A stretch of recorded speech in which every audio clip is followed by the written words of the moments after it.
150K a month is what my agency does on a monthly recurring basis, and I'm essentially going to break down my entire business on our staff members, our profit margins, and what we essentially do to be able to run 150K a month business. Now, with that being said, we currently have 41 active clients. Now, with those 41 clients, we have certain things in place where we get paid more from some of them, but our clients pay us anywhere from a monthly retainer basis, anywhere from 2 to 8K a month. Now, with that being said, we have currently 18 active team members that essentially help us run the operations. But the reason why we have less team members as we scale is because we're delegating a lot out to AI. We're building AI systems. We're actively trying to see what we can make with AI to be able to essentially scale without incurring a cost with another team member.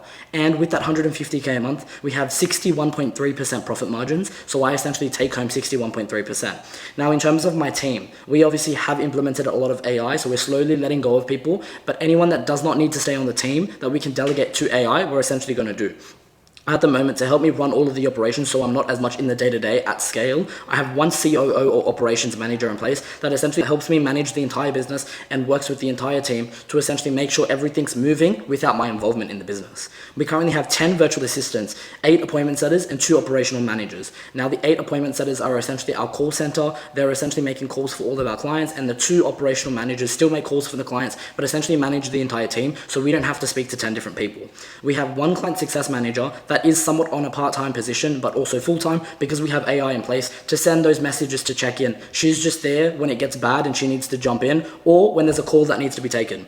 We have 2 admin VAs at the moment. Now, with that admin VA, we're essentially just getting them to do mundane tasks that we shouldn't be doing, as well as that AI can't do. We have one media buyer in place, or a media buying VA, that essentially does everything for the fulfillment side of things outside of the call center. We have one video editor, but I wouldn't really consider them a part of the team because it's project basis. I have one bookkeeper to make sure that all the finances, all the payments are made on time and operations are smooth and we can see how much the business is making. And we occasionally have back-end contractors that we hire here and there to build things out like automations, GHL, AI. So we're not essentially in the business building this with the nuts and bolts trying to figure out how it works. We hire an expert in the field to essentially do that for us. Now, with the agency at the moment, we're not looking at scaling anymore because we don't want to make it more of an operational headache, but we do take clients on when we can to make sure that we're able to keep profits high